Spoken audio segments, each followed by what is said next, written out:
What makes a parent disappear into the wilderness after 3 children vanish during what should have been a simple custody visit? And how does a case that began with a missed drop-off, something that happens in families across the world, spiral into one of the largest and most urgent manhunts in Washington state history? Before the world learned his name, before the alerts, the press conferences, and the massive search operation, Travis Caleb Decker was just another father living in the quiet city of Wenatchee, a place where orchards stretch across hillsides, where families walk along the riverfront, and where nothing like this had ever happened before. But in the early summer of 2025, everything changed. Wenatchee sits in the heart of central Washington, a peaceful valley carved by the Columbia River and surrounded by steep, rugged mountains. It's the kind of place people move to for space, safety, and community. Life here often follows a predictable rhythm. Schools, sports leagues, harvest seasons, family gatherings. Parents know one another. Children walk to class together. Weekends are spent hiking nearby trails, fishing in the rivers, or visiting the local farmers market. It is a place defined by quiet, by normalcy, by routine. And that is why the events of May 2025 hit the community so hard, because this was the kind of story locals thought happened somewhere else. Not here, not to one of their own families. At the center of this tragedy were 3 young sisters. Paityn, age 9, the oldest, described as thoughtful and observant. Evelyn, age 8, the energetic middle child, full of creativity. Olivia, age 5, the youngest, curious and cheerful. The 3 were known around their school and neighborhood, bright, friendly, and deeply connected to one another. Their mother, Whitney Decker, described them as inseparable. Their father, Travis Decker, had once been a steady presence in their lives, a U.S. Army veteran who served as an infantryman. But in the months before the tragedy, his life had begun to unravel. Court records and reports would later reveal a pattern: emotional struggles, refusal to attend court-ordered counseling, financial instability, and a decline that led him to live out of his pickup truck. But despite all that, Travis still had legal visitation rights. And on May 30th, 2025, he picked up his 3 daughters for a scheduled, court-approved visit. For Whitney, it was supposed to be a normal day. Nothing unusual, nothing alarming. She expected to see her girls again that evening. But as the sun went down and the hours stretched, Whitney began to feel something wasn't right. Maybe at first it was just worry, a late drop-off, a delayed text, a call going to voicemail.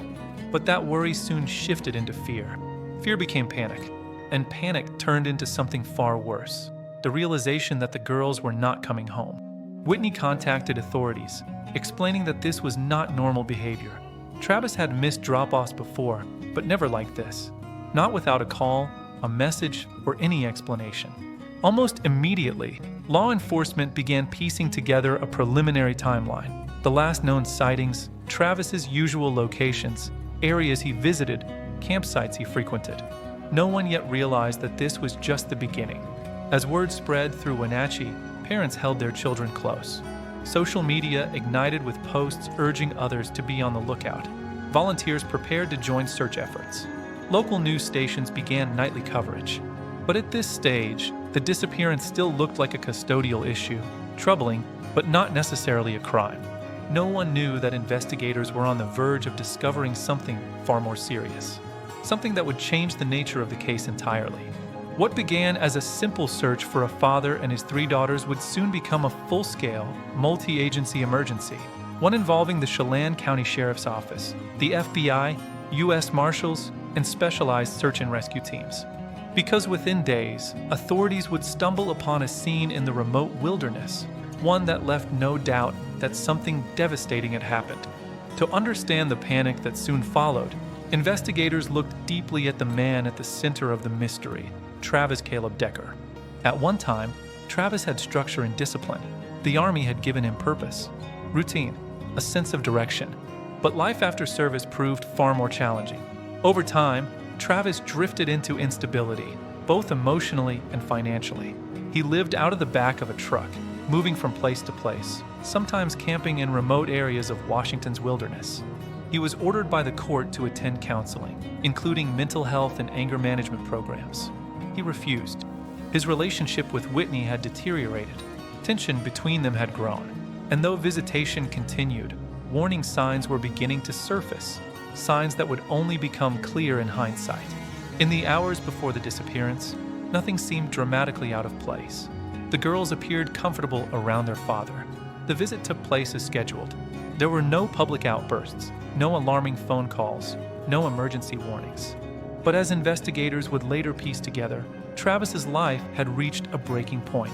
The pressure, the instability, the mental health concerns, the ongoing struggles, all of it created a volatile mix, one nobody fully grasped until it was too late. When the girls didn't return home, and when Travis became unreachable, authorities knew they had to act fast. But none of them yet understood the scale of what they were about to uncover. This wasn't simply a case of a father taking his children off-grid. It was something far more serious. And as search teams prepared to comb the forests, the orchards, and the rugged mountains around Wenatchee, few realized they were stepping into a situation that would soon become one of the most intense searches the region had ever seen. A search that would eventually involve helicopters scanning tree lines, drone teams covering canyons, tactical units tracking trails, and law enforcement warning that the suspect was trained, experienced, and possibly armed. Before dawn broke on the next morning, investigators, deputies, volunteers, and multiple agencies were mobilizing. But they had no idea that within days, a heartbreaking discovery would shift everything, turning a missing persons search into a case that horrified the entire nation. This is the story of the Decker children killings, a case that redefined how Washington state handles child endangerment, emergency alerts, and the flaws hidden deep within the family court system. A story about three sisters whose disappearance set off shockwaves, and a father whose final days sparked one of the largest, most difficult manhunts the region has ever seen. The investigation begins in part 2. To understand the gravity of what happened, we need to retrace the steps that led to May 30th, 2025, the day that began like any other, but would end in tragedy. Travis Caleb Decker was a man who, for decades, had lived by structure and routine. A former U.S. Army infantryman, he had once followed orders, trained for discipline, and thrived in a controlled environment. But after leaving the military, the rules of civilian life weighed heavily on him. Financial struggles, failed relationships, and mental health challenges left him living in his white Chevy pickup truck, moving from place to place, often seeking shelter in remote areas of Chelan County.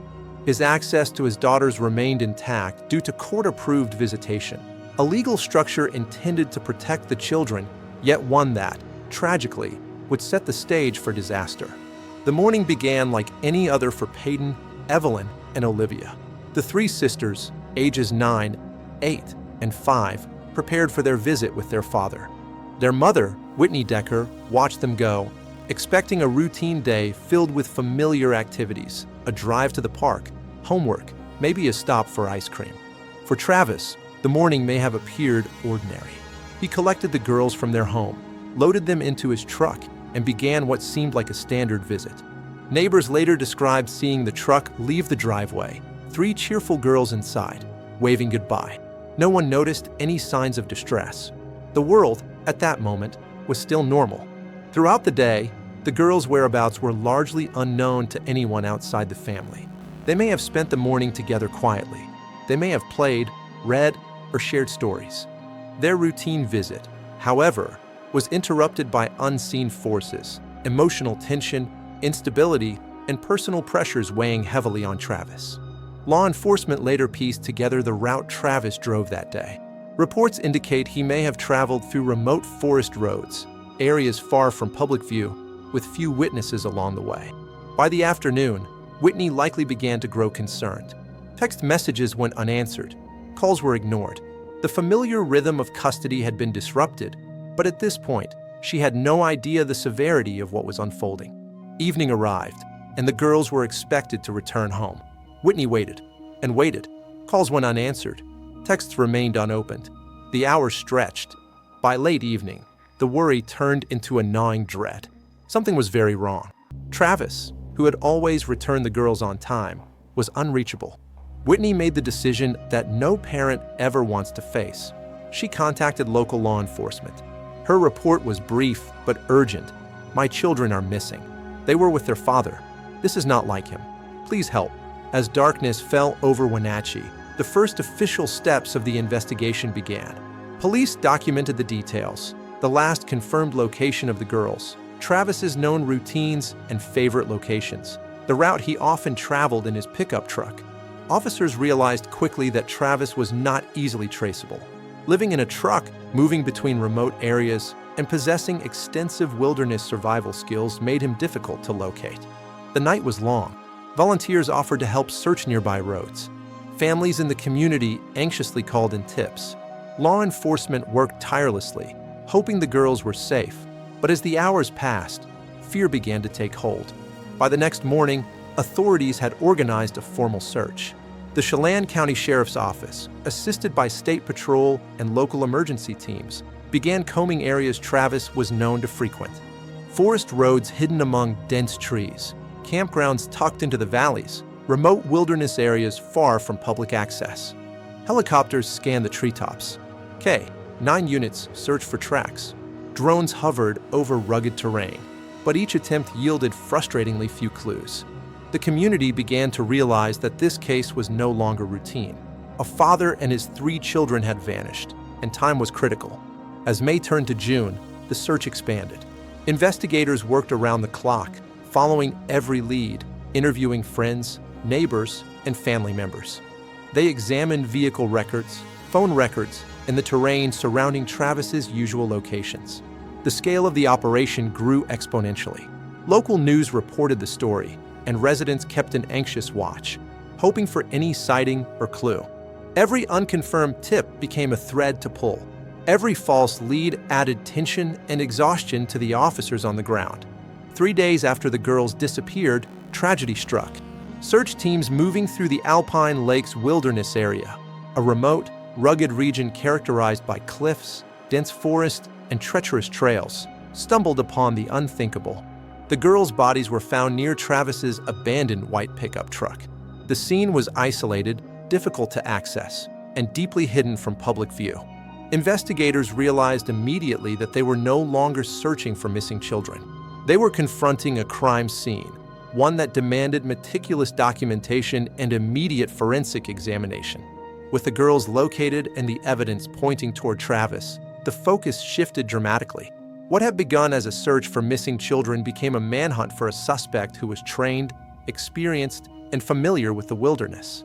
Law enforcement understood the stakes. Travis was a former infantryman, skilled in survival, capable of evading capture in difficult terrain. The operation transformed overnight.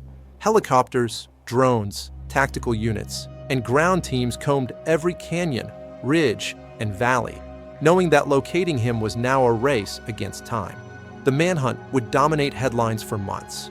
It would involve multiple agencies and prompt critical questions about how custody, mental health, and law enforcement intersected in this tragedy. By June 2nd, 2025, the timeline of the crime had evolved into a stark reality. A father had disappeared. 3 young daughters had been found dead. A manhunt was underway for someone who knew the land better than the people hunting him. And as authorities began to uncover forensic evidence, review phone and vehicle records, and analyze every clue, it became clear nothing about this case would be simple, predictable, or contained. What began as a single custody visit had now escalated into a crisis that would shock Wenatchee, Washington, and capture the attention of the nation. The investigation, with its early clues, forensic breakthroughs, and painstaking detective work, begins in Part 3. The discovery of the truck marked the first critical breakthrough in a case that had shaken Wenatchee to its core. For investigators, finding Travis Decker's white pickup truck in the remote wilderness was like opening a door into the unknown. The truck, abandoned along a narrow forest road near the Alpine Lakes Wilderness, seemed innocuous at first glance. But it was immediately clear.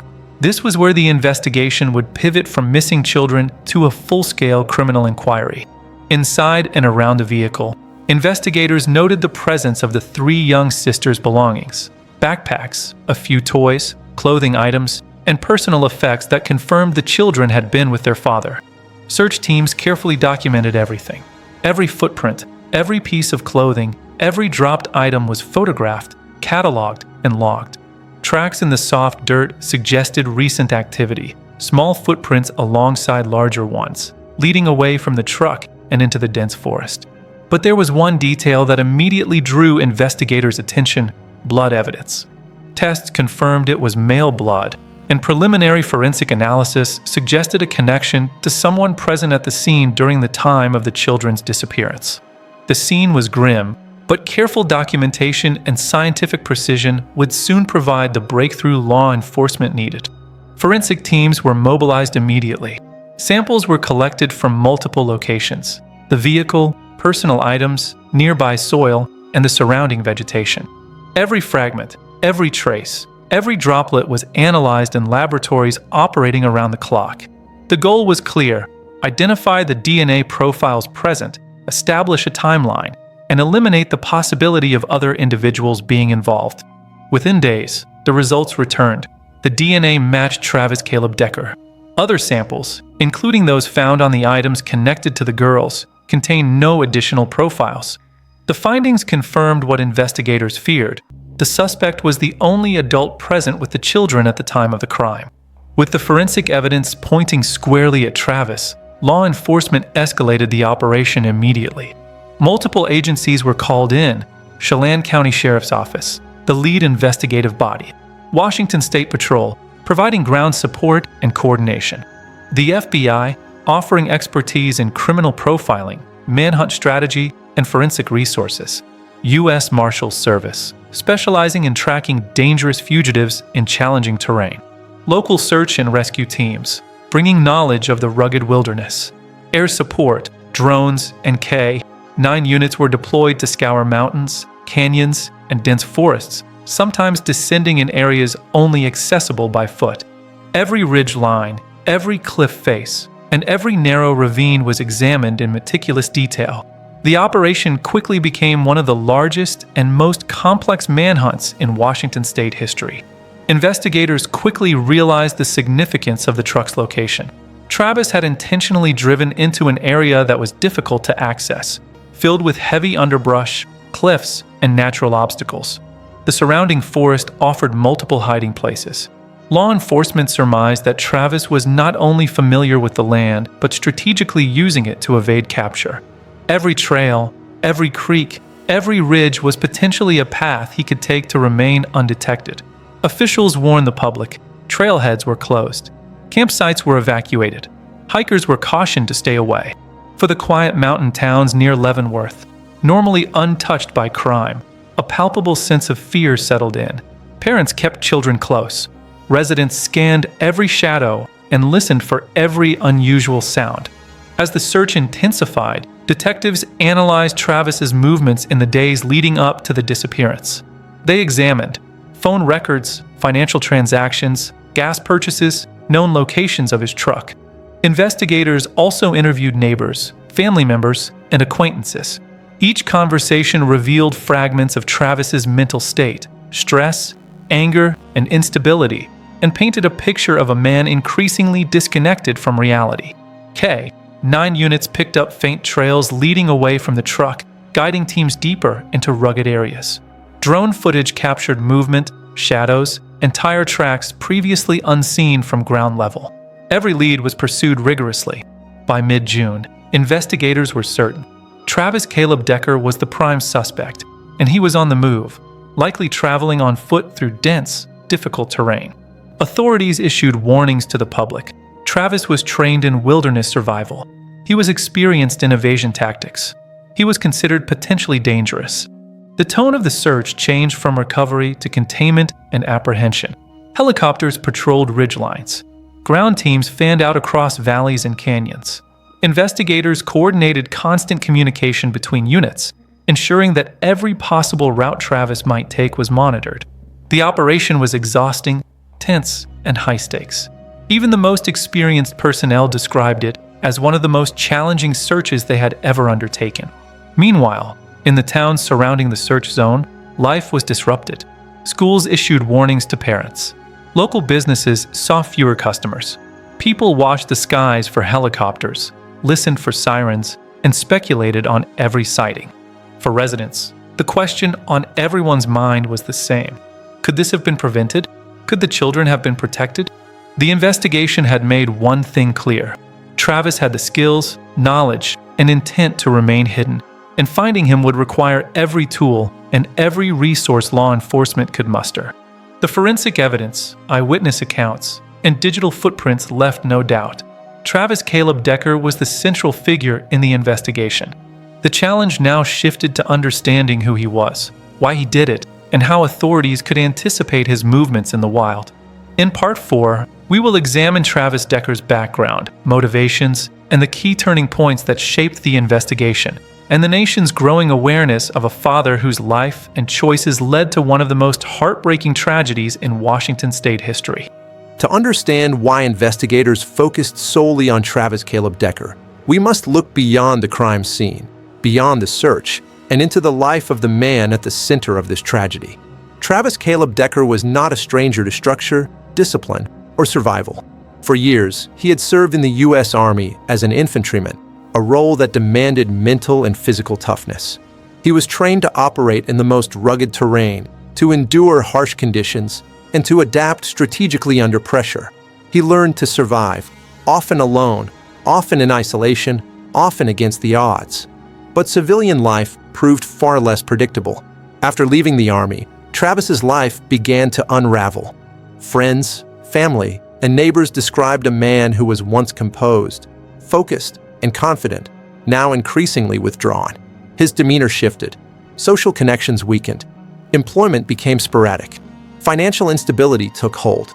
Court records reveal that Travis was ordered to attend mental health counseling, including anger management programs, as part of ongoing custody agreements. He refused to comply. Authorities would later note that these refusals were more than defiance. They were indicators of a man struggling to navigate emotional turmoil and a reality he could not control. In the months leading up to May 2025, Travis faced mounting instability. He had been evicted from his residence, leaving him with few options. He lived in his white pickup truck, moving between campgrounds and remote forested areas. His income was inconsistent. Friends described periods where he disappeared for days at a time, with no contact. Mental health and financial pressures compounded, isolating him further. Even as he struggled, he maintained court-approved visitation rights. Despite his precarious situation, he continued to spend time with his daughters, a routine that provided normalcy, yet also masked deeper risks. Travis's relationship with his ex-wife, Whitney Decker, had deteriorated over time. Legal filings show a pattern of tension, disagreements over visitation schedules, compliance with court mandates, and communication breakdowns. Friends and acquaintances described interactions as tense, sometimes combative, often leaving lingering resentment.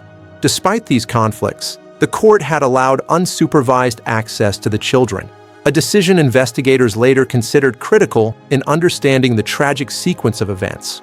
Investigators scrutinized Travis's actions in the days and weeks preceding May 30th, 2025. They interviewed family members, friends, and neighbors, searching for warning signs or behavioral red flags. Some described him as distant, irritable, and increasingly erratic. Others noted sudden disappearances, cryptic phone calls, or uncharacteristic secrecy. From the outside, many of these behaviors might have appeared as stress, financial, familial, or emotional. But together, they painted a troubling portrait, a man under immense pressure, isolated, and potentially volatile. Authorities have not identified a single, definitive motive. Instead, the case points to a combination of factors: mental health struggles, untreated and unaddressed, leading to emotional instability, personal decline, eviction, financial hardship, and life without structure. Escalating conflict, strained relations with his ex-wife, and the stress of parenting under court scrutiny. Isolation and withdrawal, a man increasingly detached from social support networks and reality. Investigators emphasize that while these factors explain instability, they cannot fully justify actions, only provide context for understanding a complex, tragic situation. Criminal psychologists later analyzed the case, noting patterns common in domestic homicide cases, a history of stress and frustration combined with access to vulnerable dependents. Emotional dysregulation leading to catastrophic decision-making. Prior indications of isolation, resentment, and control issues.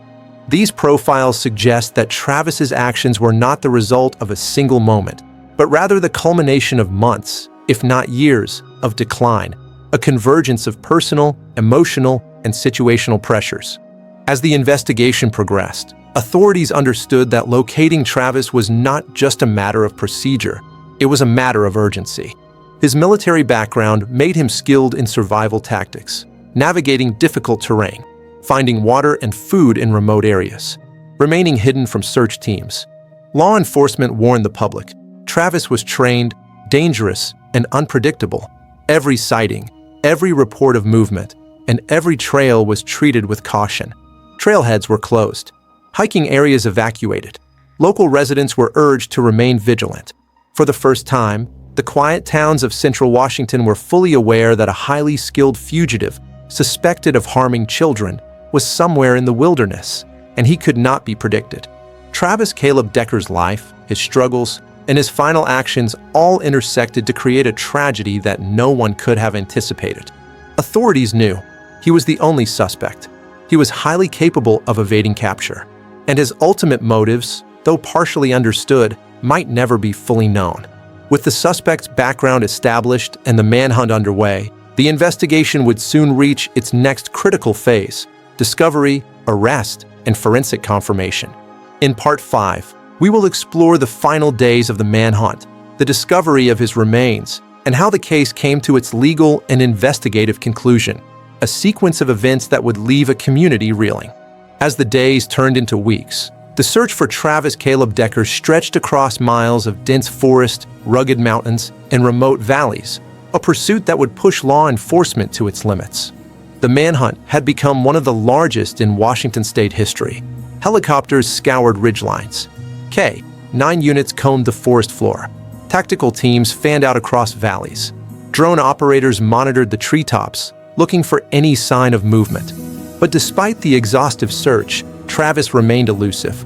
Throughout the summer of 2025, law enforcement received numerous reports. Hikers glimpsing a figure moving swiftly through the trees, campers noticing footprints leading into the wilderness, residents spotting a man in trucker clothing near remote roads.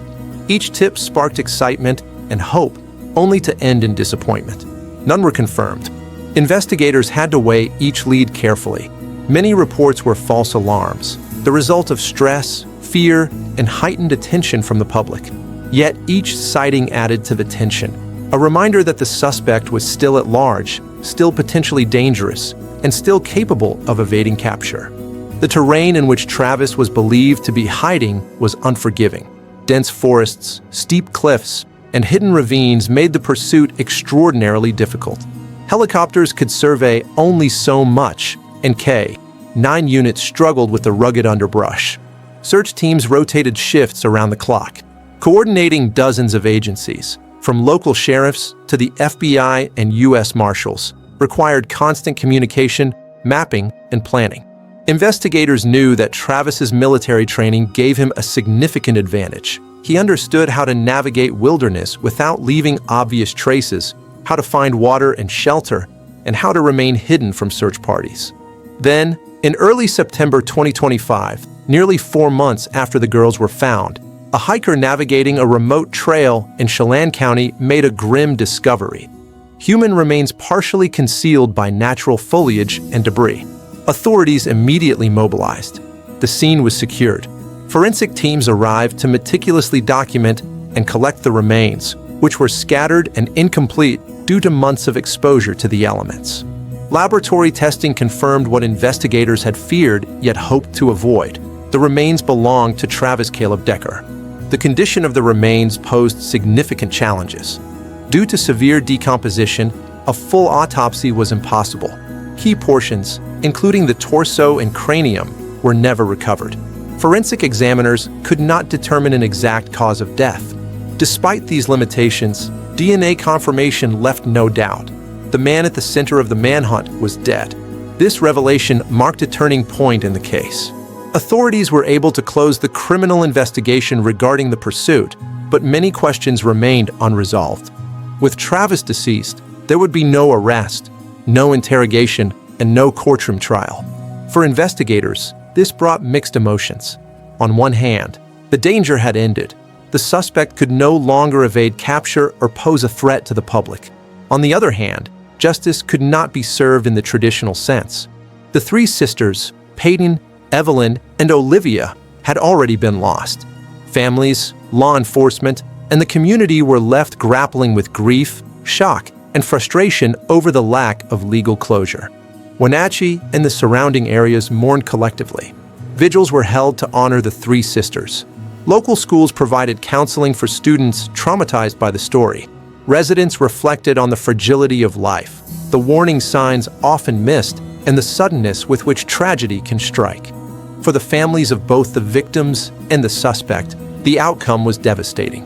A father lost his life, 3 children were gone, and the community was left with a lasting scar. The manhunt scale prompted reflection within law enforcement and legal circles. Agencies reviewed coordination procedures, search and rescue protocols, and communication strategies. The case highlighted the challenges of pursuing a highly trained fugitive in remote wilderness areas. It also raised difficult questions about custody and child safety.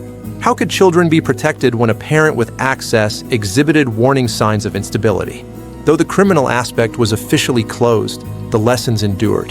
The conclusion of the manhunt did not erase the tragedy. It did not bring the sisters back, and it did not provide the answers that investigators, families, and communities desperately sought.